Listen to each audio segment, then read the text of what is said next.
Assalamualaikum warahmatullahi wabarakatuh. Nama saya Lutfi Rahman, NPM 107039095. Di sini saya akan memaparkan hasil penelitian saya dengan berjudul Model Kelembagaan dalam Pengelola Desa Wisata Berbasis Agroekosata dan Budaya di Indonesia. Di latar belakangi dengan desa wisata ini memiliki potensi untuk berkembang karena dapat meningkatkan perekonomian lokal melalui kontribusinya terhadap pendapatan asli desa, yang dimana keberhasilan dan keberlanjutan dari desa wisata ini dapat dicapai dengan mengintegrasikan semua aktor dan pengelolanya. Oleh karena itu, penting untuk memahami peran masing-masing aktor dalam pengembangan pariwisata. Pertanyaan penelitian dalam penelitian ini adalah bagaimana peran dan hubungan pada setiap lembaga atau kelompok masyarakat dalam menjalankan desa wisata tersebut. Kemudian, apakah karakteristik desa tersebut memiliki karakteristik agroekosata dan juga budaya? Bagaimana tata kelola pada desa wisata tersebut dan bagaimana model kelembagaan pengelola desa wisata yang ada di Indonesia? Dengan tujuan dalam penelitian ini adalah untuk mengidentifikasi model kelembagaan pengelola desa wisata yang berbasis agroekosata dan budaya di Indonesia. Kerangka pemikiran dan metodologi ini, di mana keempat sasaran yang ada ini menggunakan metode pendekatan kualitatif dan juga menggunakan pengumpulan data yaitu studi literatur, dan metode yang bisa digunakan adalah sistematik literatur review atau SLR. Dalam tahapan analisis sistematik literatur review ini, yang pertama adalah merumuskan masalah, yang kedua adalah proses mencari literatur atau mengidentifikasi, yang ketiga adalah kriteria inklusi yang digunakan pada pencarian studi literatur. Yang keempat adalah seleksi dan analisis. Yang kelima adalah mendata, mereview, dan mengkaji hasil literatur sesuai dengan topik penelitian. Yang keenam adalah hasil seleksi, inclusion, dan exclusion kriteria. Ini berikut merupakan hasil proses penilaian. Terdapat 28 jurnal yang dimana keterangan ya atau tidak, yaitu adalah untuk peran hubungan karakteristik tata kelola desa wisata itu dituliskan pada paper jurnal. Berdasarkan studi, terdapat 4 model kelembagaan dalam pengelola desa wisata yang berbasis agroekosata dan budaya Indonesia. Yang tadi adalah model terpusat, yaitu pemerintah desa Pokdarwis. Yang kedua adalah pemerintah BUMDes. Yang pemerintah Pokdarwis ini tuh dalam pengelola desa wisata itu mengacu pada pendekatan di mana pemerintah desa dan Pokdarwis itu sebagai mengelola dan mengkoordinasi kegiatan di desa wisata.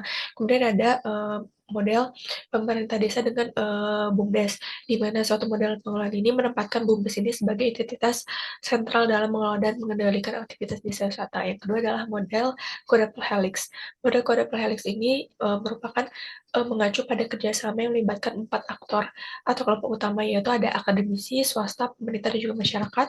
Yang ketiga adalah model pentahelix. Model pentahelix ini merupakan pendekatan pengembangan yang mencakup 5 aktor yang mengelola dalam membangun desa wisata, yaitu terdapat industri, akademisi, pemerintah, masyarakat, dan media massa. Yang kemudian adalah model triple helix. Model triple helix ini keterlibatan peran di antara 3 aktor, yaitu akademisi, bisnis, dan juga pemerintah. Nah, masuk dalam studi kasusnya, itu ada model kelembagaan terpusat berada di desa wisata Sendang Dalem. Tata kelola desa wisata Sendang Dalem ini, tahap proses perencanaan kegiatan di desa wisata Sendang Dalem ini berfokus untuk meningkatkan fasilitas di lokasi dan memanfaatkan sumber daya yang ada di mana sudah menjadi pemandu selama ini. Yang kedua adalah model kelembagaan terpusat. Kemudian tata kelola desa wisata Tarogrejo ini dikelola oleh pengelola umum BUMDes yang juga memiliki kewenangan yang paling besar. Ketiga adalah model quadruple helix.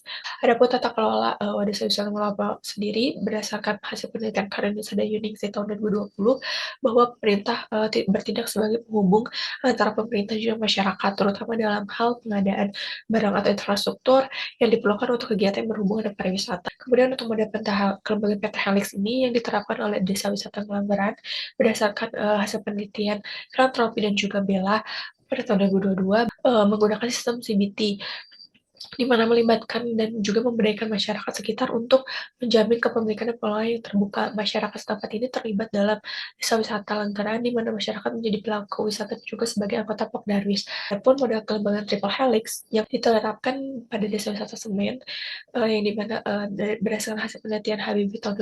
Adapun tata kelola desa wisata Semen ini, masyarakat ini diajak berpartisipasi dalam proses kegiatan wisata oleh pemerintah desa secara keseluruhan. Adapun perbedaan model kelembagaan berdasarkan komponen penggeraknya itu adalah pemerintah desa Pokdarwis, pemerintah desa BUMDes. Kemudian untuk quadruple helix ini terdapat akademisi, swasta, pemerintah, dan juga masyarakat. Kemudian untuk sumber pembiayaan pembangunan, bahwa untuk model terpusat ini diperoleh dari anggaran pemerintah atau dana desa dan juga BUMDes. Kemudian untuk model helix ini dari studi kasus itu bantuan itu berdasarkan dari PNPM pemerintah pusat. Untuk pentahelix itu desa anggaran ini Sumber pembiayaan pembangunan itu berasal dari PNPM pariwisata, pendanaan dari sektor swasta dan juga dana hibah. Kemudian untuk model triple helix ini berasal dari anggaran pemerintah atau dana desa.